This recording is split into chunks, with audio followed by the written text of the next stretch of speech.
Résumons à l'aide du même exemple que l'on a vu précédemment, ce qui est important pour nous. On a une puissance d'émission qui est PE.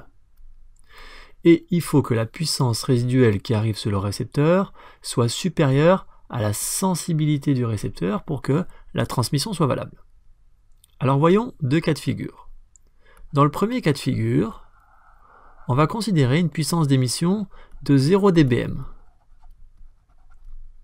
Et on va considérer une sensibilité de moins 100 dBm.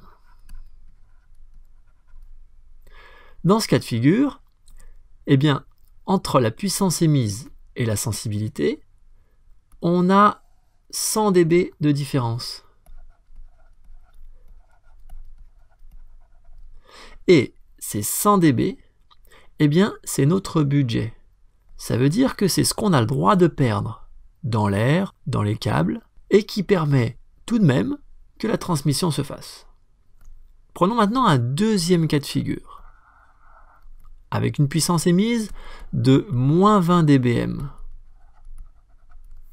Et on considère maintenant la sensibilité du récepteur de moins 120 dBm.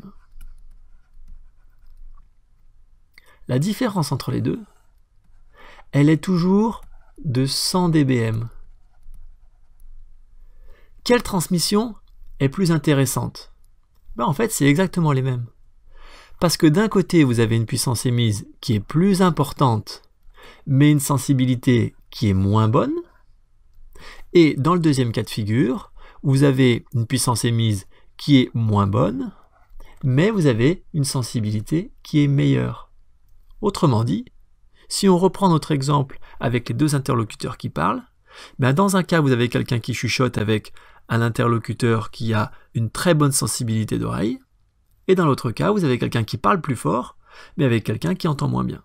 Au final, ce qui compte, c'est votre budget, c'est-à-dire que c'est la différence entre la puissance émise et la sensibilité. Et ça, cette différence entre la puissance émise et la sensibilité, eh bien, c'est notre budget. En transmission 4G, le budget qu'on a à disposition, c'est de 130 dB. On peut aussi dire 130 dBm si vous voulez parler en puissance perdue. En LoRa, on peut se permettre de perdre 157 dB. Avec 157 dB de budget, on a nécessairement une plus grande distance de transmission entre l'émetteur et le récepteur.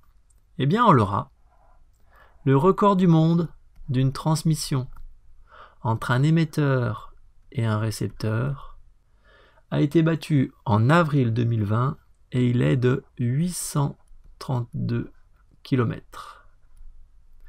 Pour émettre, l'émetteur était constitué d'un transceiver qui respectait les normes LoRaWAN et il émettait donc à une puissance de 14 dBm,